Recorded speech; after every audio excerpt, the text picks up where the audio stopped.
Hello everyone and welcome back to my channel Teaching Diary. This is unit 1 of class 12th Financial Market Management. Part 6 आज हम continue करेंगे. Last video में we were going through the topic of sub broker and क्या steps थे for registration, which documents required that we have already done. So this video I'm going to start with क्या process रहेगा for cancellation of registration. अगर trading member या sub broker जो है वो sub broker का रजिस्ट्रेशन कैंसिल करना चाहते हैं तो कौन कौन से डॉक्यूमेंट्स की रिक्वायरमेंट है। पहला डॉक्यूमेंट है request letter from the trading member. Trading member को अपने लेटर हेड पे एक रिक्वेस्ट सबमिट करनी है regarding the surrender of sub broker registration. फिर ट्रेडिंग मेंबर ने एक अंडरटेकिंग भी देनी है, राइट एंड वहाँ पे अंडरटेकिंग का मतलब एक डिक्लेरेशन देनी है ट्रेडिंग मेंबर ने regarding the surrender. Third, application from the sub broker. अगर सब ब्रोकर ट्रेसेबल है, ट्रेसेबल का मतलब है कि उसके वेयर अबाउट्स पता है, प्लेस पता है, लोकेशन पता है, तो सब ब्रोकर जो है रजिस्ट्रेशन सरेंडर एप्लीकेशन सबमिट करेगा।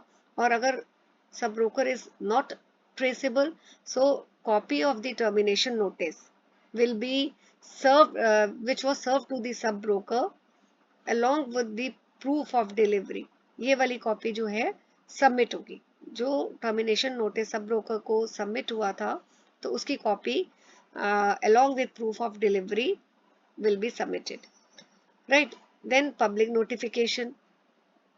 पब्लिक नोटिफिकेशन एक नोटिस जो है वो सर्कुलेट किया जाएगा लोकल न्यूज़पेपर में, जिसमें इन्फॉर्म किया जाएगा इन्वेस्टर्स को, पब्लिक को about the surrender, right. And ये भी इन्फॉर्म किया जाएगा कि वो सब ब्रोकर से डील ना करे। एडवर्टीजमेंट जो है इंग्लिश में होगी। Then SEBI registration certificate of sub broker. तो जो ओरिजिनल सर्टिफिकेट था सेबी रजिस्ट्रेशन का जो इशू किया गया था सब ब्रोकर को, वो सबमिट हो जाएगा। और अगर वो certificate is lost, in that case FIR की कॉपी और एफिडेविट ऑन स्टैम्प पेपर, तो from both trading member and sub broker it will be submitted।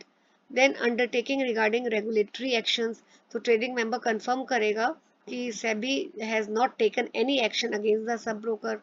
कौन कौन से एक्शन सेबी ने एग्जांपल दिए हुए हैं, जैसे कोई इंक्वायरी प्रोसीडिंग्स नहीं हुई है, सस्पेंशन नहीं हुआ रजिस्ट्रेशन का, ही इज नॉट पेनलाइज्ड और debarred from doing any activity, तो ये अंडरटेकिंग भी ट्रेडिंग मेंबर देगा। देन पैन कार्ड, तो जो PAN card of sub broker जो है it must be certified as true by the trading member. Now what is the step, trade ये वाला जो है ये वही ऊपर की समरी है, तो I am avoiding this. So how do you describe broker clients relationship. So trading member या स्टॉक ब्रोकर जो है उसका क्लाइंट के साथ एक फॉर्मल रिलेशनशिप होता है, राइट। प्रॉपर रूल्स एग्रीमेंट्स जो होते हैं प्रॉपरली मेंशन होते हैं। रिलेशनशिप इंश्योर करता है कि जो ब्रोकर है, right, broker acts on behalf of the client. और ये क्यों बेसिकली रिलेशनशिप जो है डिफाइन किया जाता है ताकि क्लाइंट का इंटरेस्ट को प्रोटेक्ट कर सके, सेबी के रूल्स को कंप्लाई कर सके। Steps and documents for client registration के लिए कौन से डॉक्यूमेंट चाहिए। First is formal agreement. तो बिफोर क्लाइंट से कोई ऑर्डर एक्सेप्ट हो तो ब्रोकर एंड क्लाइंट जो है उन दोनों को ही एक एग्रीमेंट साइन करना चाहिए एक फॉर्मेट में which is prescribed bye NSC, right. Agreement जो है नॉन जुडिशियल स्टैम्प पेपर में एग्जीक्यूट होना चाहिए and it should be signed on all the pages.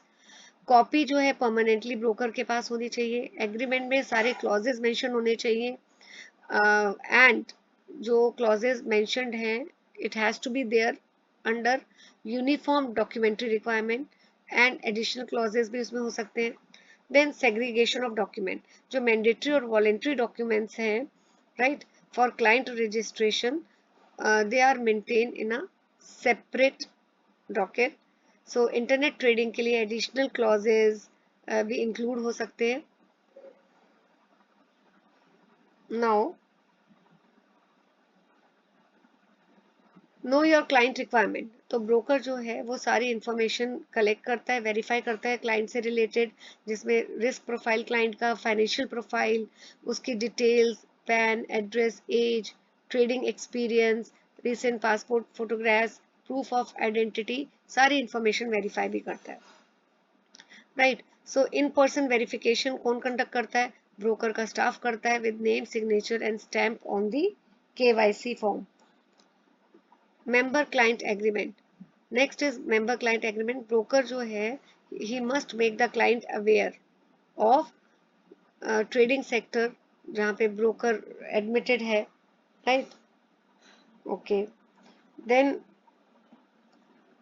Broker जो है उसका रजिस्ट्रेशन नंबर क्या है जो सेबी ने इशू किया है, ब्रोकर की लाइबिलिटी क्या रहेगी, बेसिक रिस्क क्या है ट्रेडिंग के, और ब्रोकर की लाइबिलिटी कितनी रहेगी, कैपेसिटी क्या रहेगी, ये सारी चीज़ें जो है ब्रोकर क्लाइंट को बताता है, अवेयर करता है.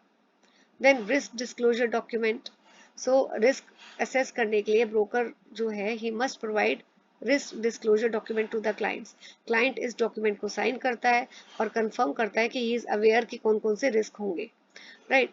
अदर की रूल्स. तो ब्रोकर जो है ही कैन नॉट नोइंगली, वो उस क्लाइंट के साथ डील नहीं करेगा जो क्लाइंट किसी ऐसे ब्रोकर के साथ डील कर रहा है जो already client who default with another broker, right. So broker जो है ही can not knowingly deal with the clients who default with another broker. तो जो क्लाइंट जिसने पहले कभी किसी और ब्रोकर के साथ कोई भी डिफॉल्ट किया है ट्रांजेक्शन्स में, broker will not deal with that client. And कोई भी लिमिट नहीं है on the number of the clients a trading member can have. Trading member जो है ही can deal with as many number of clients, कोई limit नहीं है इसमें. फिर ब्रोकर को रजिस्ट्रेशन डॉक्यूमेंट की कॉपीज क्लाइंट्स को देनी चाहिए, पीरियडिकली रिव्यू करना चाहिए क्लाइंट की फाइनेंशियल इंफॉर्मेशन, और क्लाइंट का डेटा जो है अपडेट भी करना चाहिए. What is unique client code? तो यूनिक क्लाइंट कोड एक आइडेंटिफिकेशन कोड है जो क्लाइंट को इशू करता है ट्रेडिंग मेंबर. सो सेबी की रिक्वायरमेंट है कि जितने भी ट्रेडिंग मेंबर्स हैं वो यूनिक क्लाइंट कोड हर क्लाइंट को अलॉट करें, राइट. ब्रोकर जो है कलेक्ट करता है, मेंटेन करता है pan which is issued by the income tax department. Pan को वेरीफाई करता है और लिंक करता है यूनिक क्लाइंट कोड से. Document retention. ब्रोकर जो है सारे डॉक्यूमेंट की कॉपीज जो रिटेन करता है अपने पास रखता है ताकि क्लाइंट को वेरीफाई करे. And broker also provide unique client code, PAN details stock exchange को भी देता है, क्लियरिंग कॉर्पोरेशन को भी देता है, और ये जो डिटेल्स है अपडेट होती है बिफोर क्लाइंट कोई ऑर्डर प्लेस करता है उससे पहले. Exchange database. स्टॉक एक्सचेंज जो है डेटाबेस मेंटेन करता है सारे क्लाइंट्स का, सारे क्लाइंट्स की डिटेल मेंटेन रखता है जो भी डिटेल्स ब्रोकर ने सबमिट की है. What is margin from the clients? Margin एक फंड्स या सिक्योरिटीज है जो ब्रोकर क्लाइंट से कलेक्ट करता है ताकि इन केस क्लाइंट कभी फ्यूचर में कोई डिफॉल्ट करता है तो उस डिफॉल्ट से, उस लॉस से अपने आप को वो प्रोटेक्ट कर सके. So it's a risk management tool. जो मार्जिन है ब्रोकर को एक तरह से रिस्क मैनेज करने में हेल्प करते हैं, प्रोटेक्ट करने में हेल्प करते हैं अगर क्लाइंट डिफॉल्ट करता है. सो पॉलिसी डॉक्यूमेंटेशन. ब्रोकर्स जो है they must have written risk management policy, और उस पॉलिसी में उनको एक्सप्लेन करना चाहिए कि मार्जिन रिक्वायरमेंट्स क्या है, कैसे कलेक्ट होगा मार्जिन, राइट. और ये जो पॉलिसी है it should be accessible to the clients and exchange. Then capital market segment. Amount, margin collection का मेथड, ये जो है ये ब्रोकर के ऊपर है कि किस मेथड से वो मार्जिन को कलेक्ट करेगा, कैसे करेगा. Segregated account. कलेक्टेड जो मार्जिन हैं वो सेपरेट क्लाइंट के बैंक अकाउंट में या बेनिफिशियरी अकाउंट में रखने चाहिए. सो अगर क्लाइंट जो है वो ही fails to settle the obligation तो मार्जिन जो है वो यूज किया जाता है to pay the clearing corporation और to settle the trades. So what is execution of orders? जब क्लाइंट ऑर्डर प्लेस करता है टू बाय और सेल द सिक्योरिटी, तो फर्स्ट इज ऑर्डर प्लेसमेंट और मॉडिफिकेशन. अगर क्लाइंट जो है वो ऑर्डर को प्लेस करना चाह रहा है या मॉडिफाई करना चाह रहा है जो सिस्टम में ऑलरेडी है, बट अभी वो ऑर्डर प्लेस नहीं हुआ, एग्जीक्यूट नहीं हुआ, सॉरी प्लेस हो गया है बट एग्जीक्यूट नहीं हुआ है, तो ब्रोकर जो है ही में ask for instruction in writing, right. So broker जो है he must provide order confirmation or modification slip to the client if requested. इसका क्या मतलब है?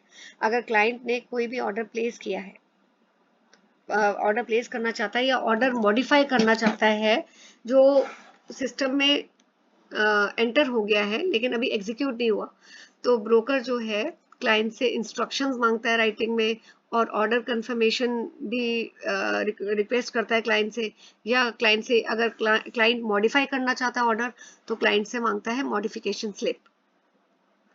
ऑर्डर कैंसिलेशन, अगर क्लाइंट अब ऑर्डर कैंसिल करना चाहता है जो अभी एग्जीक्यूट नहीं हुआ, तो अगेन ब्रोकर क्या मांगेगा राइटिंग में? क्लाइंट से मांगेगा कैंसिलेशन इंस्ट्रक्शंस, राइट। और ब्रोकर जो है कैंसिलेशन कंफर्मेशन क्लाइंट को दे देगा if requested. Delivery and payment instructions, जो ब्रोकर है ही में request return instructions from the client, client से रिटर्न में इंस्ट्रक्शंस रिक्वेस्ट करेगा कि किस तरह सिक्योरिटीज डिलीवर होंगी, किस तरह पेमेंट होगी, तो ये सारी चीजें रिटर्न में जो है डॉक्यूमेंट की जाती है।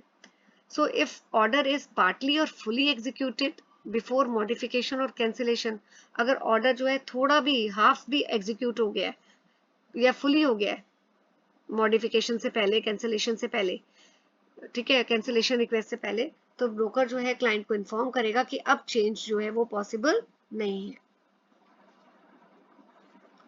Now what is contract note? Contract note एक कंफर्मेशन होता है ट्रेड का, ठीक है। क्लाइंट्स के लिए एक कंफर्मेशन नोट उनको सेंड किया जाता है जब भी ट्रेड जो है, ट्रेड की कंफर्मेशन जो है वो क्लाइंट को कैसे दी जाती है? Through the contract note. Information क्या क्या होती है इसमें? Name address of the trading member, SEBI का रजिस्ट्रेशन नंबर, ट्रेडिंग मेंबर को जो इशू किया है, ट्रेड डिटेल्स की क्या ऑर्डर नंबर है, ऑर्डर टाइम क्या है, सिक्योरिटी कौन सी है, ब्रोकरेज क्या है, एक्सेट्रा। इशुएंस रूल, ये it must be, contract note must be issued within 24 hours of trade execution। इसको कॉन्ट्रैक्ट नोट को it should be sign by trading member, prescribe format में होना चाहिए, stamp duty must be paid, right. So trading member जो है इसकी duplicate copies 5 years तक अपने पास रखता है। कॉन्ट्रैक्ट नोट एक तरह से पूरा रिकॉर्ड है ट्रेड्स का और क्लाइंट्स को ट्रांजेक्शन्स को वेरीफाई करने में हेल्प करता है। What is the duration of payment delivery of securities to the client? So जब भी ट्रेड एग्जीक्यूट हो गई है तो ट्रेडिंग मेंबर जो है he must pay the client, right, for sold securities. अगर सिक्योरिटीज क्लाइंट ने सेल की है तो क्लाइंट को पे कर देना चाहिए, या अगर क्लाइंट ने सिक्योरिटीज परचेज की है तो परचेज सिक्योरिटीज जो है क्लाइंट को डिलीवर कर देनी चाहिए। टाइम फ्रेम क्या है? Within 1 working day of pay out, right. So next is what is brokerage? Brokerage वो फीस है जो ट्रेडिंग मेंबर चार्ज करता है for executing the trade on behalf of the client. Sorry, maximum limit कितनी है? मैक्सिमम ब्रोकरेज जो है 2.5% ऑफ द ट्रांजेक्शन वैल्यू। जैसे अगर ट्रांजेक्शन 10,000 शेयर्स 50 रुपीज के क्लाइंट ने सेल किए हैं, ट्रांजेक्शन वैल्यू क्या हो गई? 5 लाख। ब्रोकरेज फीस कितनी होगी? 2.5% ऑफ 5 लाख, दैट इज 12,500। इसमें स्टैट्यूटरी लेवीज जैसे जीएसटी, स्टैम्प ड्यूटी नहीं होती है, एंड द मैक्सिमम इंक्लूड सब ब्रोकरेज। ब्रोकरेज जो है ये स्पेशली सेपरेटली कॉन्ट्रैक्ट नोट में शोन होनी चाहिए apart from the price. And trading member जो है can not share brokerage with another trading member. Now this I am going to cover in the next video. Till then, stay tuned to my channel.